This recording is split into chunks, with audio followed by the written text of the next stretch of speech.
Would you dare set foot in a land as happy as Northern Europe, but cheaper to live in than Asia? There, the 13th month salary is law. Massive structures float in the middle of the ocean, and an environmental rule could cost you $10,000 for a single cigarette butt. You might not believe it when I say Panama has its own paradise land, and men just wait until fact number 7 to find out why you're welcomed beyond imagination. Number 15. The U.S. bought an entire country to build the Panama Canal. Did you know Panama was practically created by the U.S. just to build the canal? In 1903, when Panama was still a province of Colombia, Washington couldn't reach an agreement with Bogota because the price and conditions were too strict. Instead of giving up the U.S., secretly supported separatists staged the so-called Panama Revolution, and within just a few days, a new country was born. Immediately, they signed the Haybunau-Varia Treaty, securing control over a strip of land 10 miles wide and 50 miles long, about 600 square miles, 5 times larger than Washington, D.C., and placed it entirely under U.S. law taxation and military control like a colony inside Panama. To finish this engineering marvel, the U.S. mobilized more than 40,000 international workers, and thousands died from yellow fever, malaria, and construction accidents. The total cost, including buying out failed French projects, digging Gatun Lake, building a hydroelectric dam, and installing lift systems, reached $380 million at the time, equal to more than $12 billion today, about the same as building 4 Empire State Buildings combined. For decades, the Canal Zone functioned like a mini America. It had its own police schools, hospitals, and even driver's licenses. Panamanians had to get permission from U.S. soldiers just to step foot on their own land, living right next to the zone, but with almost no autonomy.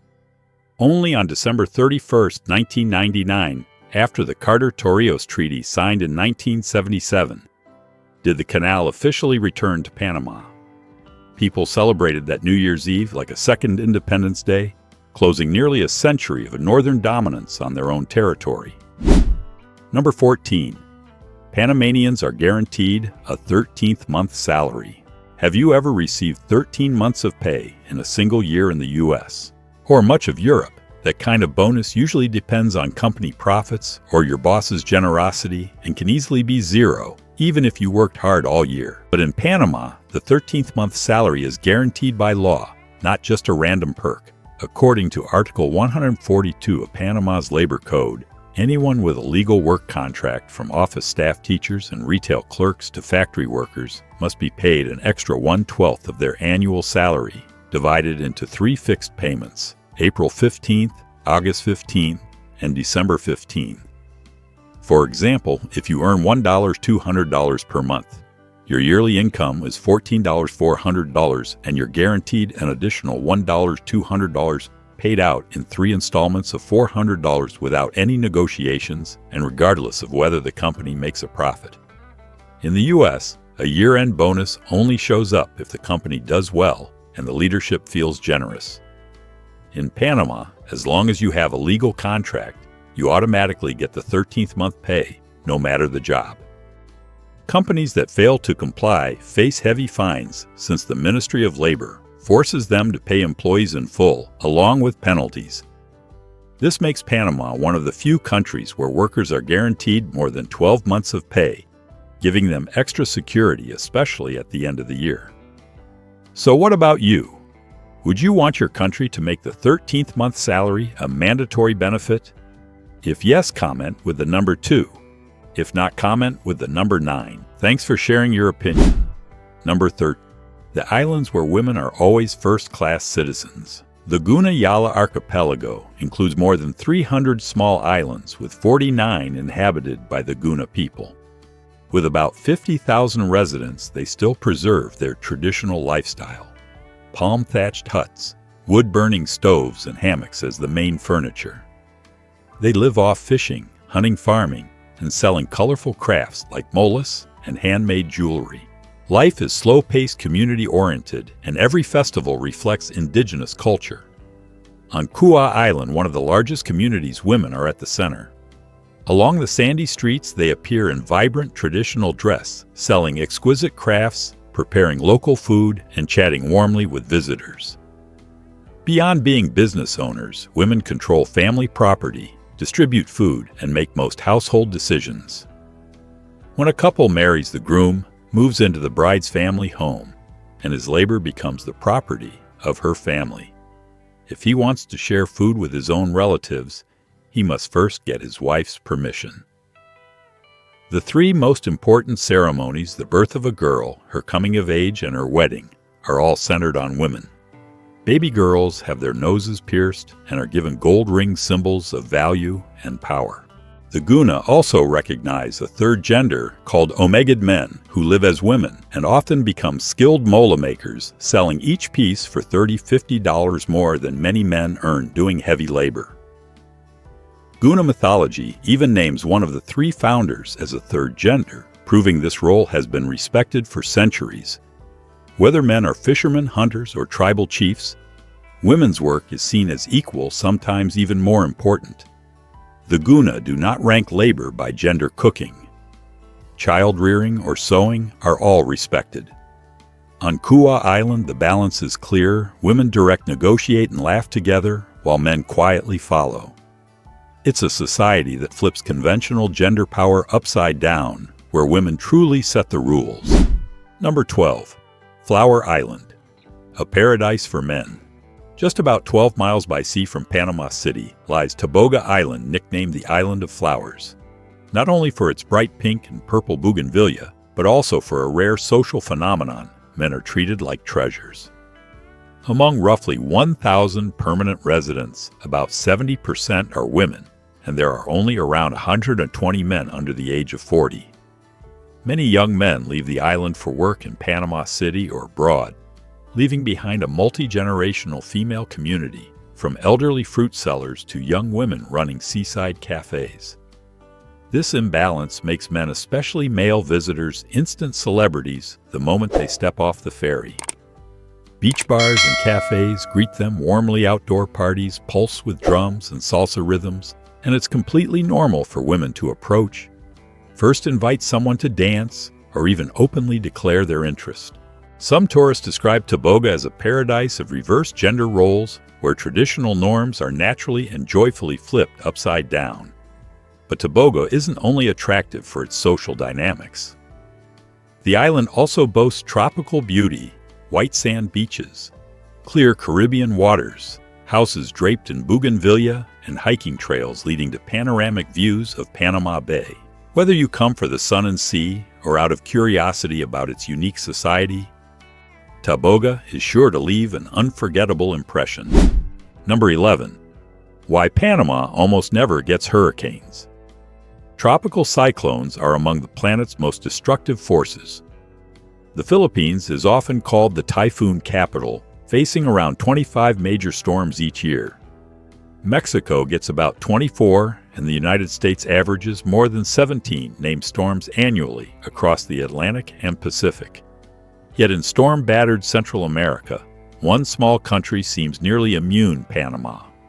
The reason lies in geography. Panama sits very close to the equator between 7 degrees and 9 degrees north latitude. This area is simply too close to the birth zone of Atlantic hurricanes, where the Coriolis effect isn't strong enough to generate massive rotating storms. As a result, while Nicaragua, Honduras, and Cuba often suffer Category 4 and 5 hurricanes, Panama remains outside the hurricane highway. That doesn't mean Panama is always calm. From May to November, it experiences heavy tropical rains. Remnants of storms from the Caribbean can still trigger floods, landslides, and disasters. In 2010, the remnants of Hurricane Thomas submerged entire areas, and in November 2020, extreme rains from Hurricane Eta in Nicaragua caused major damage in western Panama. Number 10. The scandal of the tax haven and money laundering. For the super rich. Remember, this Panama was truly a haven for money laundering. Its laws exempt all foreign income from taxation, making this small Central American nation a magnet for billionaires and multinational corporations and the setting for the world's biggest financial leak. It all began when a mysterious figure using the alias John Doe secretly delivered a massive trove of data to the German newspaper Süddeutsche Zeitung. German journalists then partnered with the International Consortium of Investigative Journalists, ICIJO, mobilizing over 370 reporters from 80 countries to verify and publish the findings. It became one of the largest collaborative journalism efforts in modern history. The leak included 11.5 million confidential files totaling 2.6 terabytes, about 1/500 times the content of the entire English-language Wikipedia at the time. Every email, contract, ledger, and memo revealed the workings of a vast global shadow economy.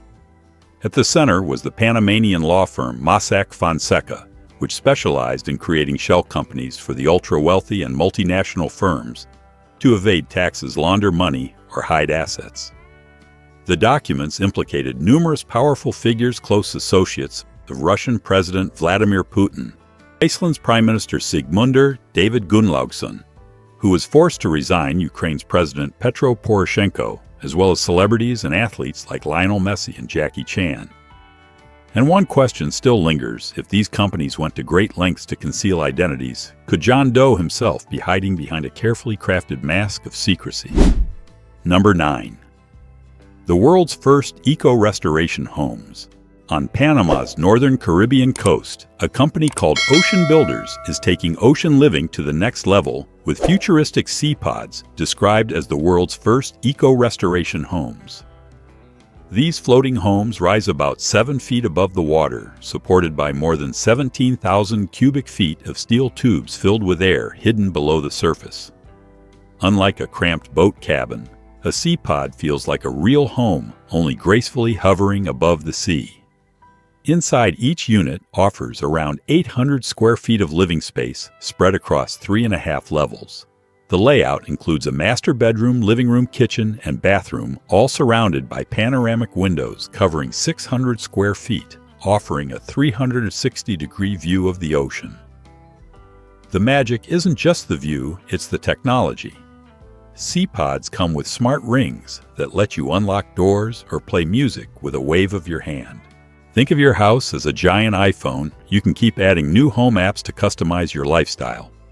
CEO Grant Roman put it this way: if Apple built a home, it would look like a sea pod. And what about groceries or medicine? No worries, drones deliver daily essentials, while larger autonomous boats handle bulkier items and even collect ocean trash to keep the waters clean. Just getting to and from your floating home is an adventure. You can use a water taxi, private boat, or even a jet ski right to your doorstep. Most importantly, these homes are designed to protect the environment. Prices range from $295,000 to $1.5 million, yes, about the same as buying a house in New York. Number 8. An American swam across the Panama Canal, astonishing the world.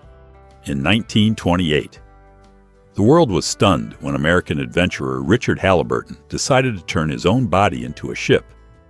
Instead of sailing, he swam the entire 50-mile length of the Panama Canal, the greatest waterway on Earth. Each day, Halliburton swam for hours, passing through 3 massive lock systems, battling whirlpools and dodging cargo ships the size of skyscrapers. The area was notorious for crocodiles and powerful tugboats. One mistake could have been fatal. Because every vessel using the canal had to pay a fee, Halliburton was officially classified as a very small ship. His official toll came to just 36 cents, making it the lowest transit fee in Panama Canal history, a record still unbeaten more than 90 years later. His 10-day swim quickly made front-page news in both the U.S. and Europe. It was dubbed the most amazing toll transit, and Halliburton instantly became a legend of adventure, proving that humans could conquer even the greatest man-made wonders without machines. Number 7. The secret behind Panama's happiness. Would you ever imagine that a small Central American country could rival Denmark or Switzerland in happiness? Panama has done just that. Year after year, it ranks among the world's top 5 happiest nations, according to Gallup, and the reasons are worth noting. With just over 4.5 million people, Panama offers an incredible quality of life in the morning. You can swim in the Pacific by evening. You can watch the sunset over the Caribbean. And on weekends you can hike through lush tropical rainforests. With year-round warm weather and easy access to nature, life feels like a free dose of mental medicine. The economy is stable thanks to using the U.S. dollar as legal tender, protecting people's wages from extreme inflation common in much of Latin America. Panama also has the highest per capita income in Central America, reducing financial stress. But more important is the joy of daily life. Panamanians value family, friends, and community. From cozy family meals to the lively Carnival festival, there are endless chances to laugh, dance, share, and feel connected. It's no surprise that more than 70% of Panamanians say they laugh and enjoy life every single day. Life expectancy here is about 78 years, helped by a seafood-rich diet and active lifestyle. But perhaps the real reason for their happiness lies in their tranquilo attitude, living calmly without putting too much weight on work or money. Number 6. The longest carnival in Central America. If Rio de Janeiro is the symbol of South American carnival, then Panama is the beating heart of Central America. For 4 straight days and nights, the entire country transforms into one massive stage, drawing more than 1 million participants from locals to international visitors. Las Tablas is the festival's epicenter, exploding with giant parades, dozens of floats as tall as 2-story buildings, decorated with thousands of flowers and dazzling LED lights. At night, the streets come alive with salsa reggaeton and cumbia dances mixed with pounding Afro-Panamanian drums. Everywhere you look, performers wear glittering, jewel-studded costumes, enormous feathered headdresses, and traditional devil masks, symbolizing the battle between good and evil. Residents spray the crowds with water hoses. Even fire trucks drench festival goers in cooling showers, while kids run around in this artificial tropical rain. Live bands stretch across entire streets, inviting the audience to sing and dance along. You can join in with Panamanian girls in colorful outfits, or take part in traditional games like tug-of-war and folk dancing right in the middle of the road. The carnival menu is just as unforgettable. The smell of grilled meats, fresh seafood, tamal corn cakes, and sweet rum fills the air.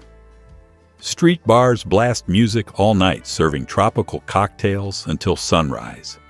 It's not just Las Tablas, Panama City, Chitre, and Santiago all join the rhythm. From Caribbean beaches to historic town squares, Panama's carnival turns the whole nation into one giant dance floor. Number 5. The ban on picking coconuts. As we mentioned, the San Blas archipelago, with more than 350 small islands, is self-governed by the Guna people. It's practically an autonomous region. Panama's constitution clearly states land forests, the sea, and even coconut trees are communal property and cannot be sold to outsiders. What surprises tourists most, though, is the strict no coconut picking rule. For the Guna, every coconut, whether still on the tree or fallen to the ground, belongs to a specific family. You can buy a refreshing coconut, but only if it's picked and sold to you directly by a Guna. Picking one yourself or taking a fallen coconut is considered theft, even if it's just one. Some tourists have been caught and forced to apologize publicly and pay a cash fine to the community. The punishment isn't a courtroom trial like in the U.S., but more of a cultural and social penalty. You might be remembered as a thief, banned from returning, and required to compensate the family that owned the coconut. The Guna don't see coconuts as ownerless nature. Instead, they view them as their green bank, a source of income and livelihood, passed down through generations. That's why on many islands, you'll see warning signs in English: coconut belongs to Guna family. Do not pick. Number 4. Panama's coffee. Smells like perfume. You've probably heard of perfumes with floral notes, but did you know Panama produces a coffee that smells like perfume? It's called Panama Geisha, a variety grown at high altitudes on the Hacienda La Esmeralda farm. Harvesting geisha is compared to picking grapes for fine wine. The ripe cherry-sized coffee berries are sun-dried for 8 days before being depulped, allowing fruity and floral flavors to seep into every bean. Take the first sip, and you'll taste peach, lychee, and jasmine, followed by surprising notes of strawberry, blueberry, and raspberry. Forbes once quoted a customer saying, "It's a flavor explosion, and it's hard to believe this is coffee." No wonder Panama geisha has been auctioned for up to $2,500 per pound, 20 times the price of specialty coffees at Starbucks Reserve. In fact, many countries sell geisha in extremely limited quantities. In Singapore, only 80 espressos were released during a launch, each costing $62 a cup. In the U.S., Klatch Coffee in Southern California once shocked customers by selling geisha for $55 a cup, the same price as a steak at a fine restaurant. And if you want to drink coffee the Panamanian way, try their unusual tradition adding cheese to a cup of hot coffee. The cheese slowly melts, blending with the rich flavor and leaving a creamy, unforgettable aftertaste. Number 3. The strictest environmental protection in Central America. Think Singapore is famous for cleanliness. Try setting foot in Panama City, which many locals proudly call the cleanest capital in Latin America. Here, even a single cigarette butt or a forgotten coffee cup on the sidewalk could cost you between $100 and $10,000 in fines. For comparison, New York's fine for littering is around $300. Panama's numbers shock many visitors. Public awareness is very high. There's even a popular Facebook community called Los Cochinos, where citizens anonymously post photos and videos of people littering or urinating in public. One picture can go viral, shaming the violator, sometimes even costing them their job. Don't think you can get away with it. Security cameras blanket the financial district, the historic Casco Viejo, and major bus terminals operating almost 24/7. In districts like Bella Vista and El Cangrejo, authorities team up with locals for weekly neighborhood cleanups. If a homeowner neglects their property, city inspectors can fine them from a few dozen to several hundred balboas. Over the last 10 years, Panama has invested more than $200 million to revive the Juan Diaz River and clean up Panama Bay, once heavily polluted by sewage. Thanks to these campaigns, the waters are now clearer and the beaches so clean that many tourists compare them to Caribbean resorts. Still, some lesser-known suburbs continue to struggle with waste, showing that the fight for cleanliness is a marathon, not an easy finish line. Number 2. Panama has no paper money. If you're American or from any country that uses the US dollar, you know how frustrating it can be to wait in line at the airport to exchange currency. But in Panama, you just carry your wallet as if you were at home. Since 1904, this small nation has officially accepted the US dollar as legal tender, becoming the first country in the world to do so. Interestingly, Panama still has its own currency, the balboa, but it exists only in coins featuring beautiful designs, from the Canal to tropical wildlife. The balboa is always pegged 1-1 to the US dollar. That means when you buy a coffee or take a taxi, you pay with a dollar bill and get your change back in balboa coins. No exchange rates, no hassle. Panama did print paper balboas once in 1941. But after just 7 days in circulation, the entire issue was recalled. Collectors now call it the 7-day dollar. Worried about carrying too many coins? Panama is more modern than you might think.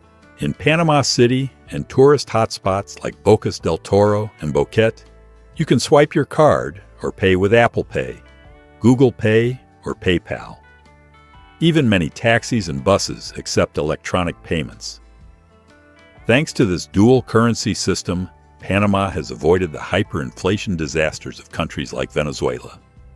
With a GDP per capita of about $18,000 PPP 2023, Panama is currently the wealthiest economy in Central America. Number 1. The world's cheapest capital, ranked 7 years in a row. Panama City is the capital and largest city of the Republic of Panama, the political hub and the financial heart of Central America. Despite its skyline packed with glass towers that resemble a mini Miami International Living, has consistently ranked it among the world's top 5 retirement cities for 7 straight years.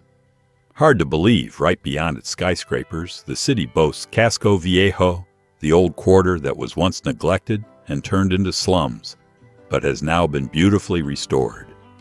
With its 17th-century European-style houses, rooftop bars, and charming restaurants, Casco Viejo has been a UNESCO World Heritage Site since 2003.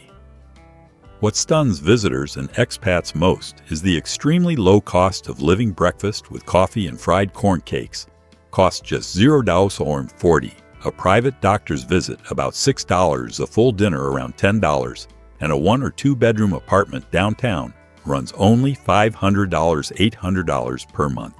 With about $1,600, you could live luxuriously here, roughly $400 a week, while in New York, $600 might not even cover rent. Panama also uses the US dollar as its main currency, so foreigners don't need to worry about exchange rates, and the warm tropical climate lasts all year. Add in the Pensionado program, which gives retirees discounts of up to 50% on healthcare, flights, and restaurants, and it's no surprise thousands of Americans and Europeans see Panama as a retirement paradise. So what do you think? Does Panama's cost of living truly deserve its spot in the global top 5? If yes, comment with number 4. If not, comment with number 8. Thanks for sharing your opinion. We've just wrapped up our journey through 15 fascinating facts about Panama in today's travel documentary. Which one impressed you the most, or do you have your own Panama story to share? Drop it down in the comments, we'd love to hear it. And tell us, what country should we explore next? Your idea might just inspire our next documentary. See you in the next video.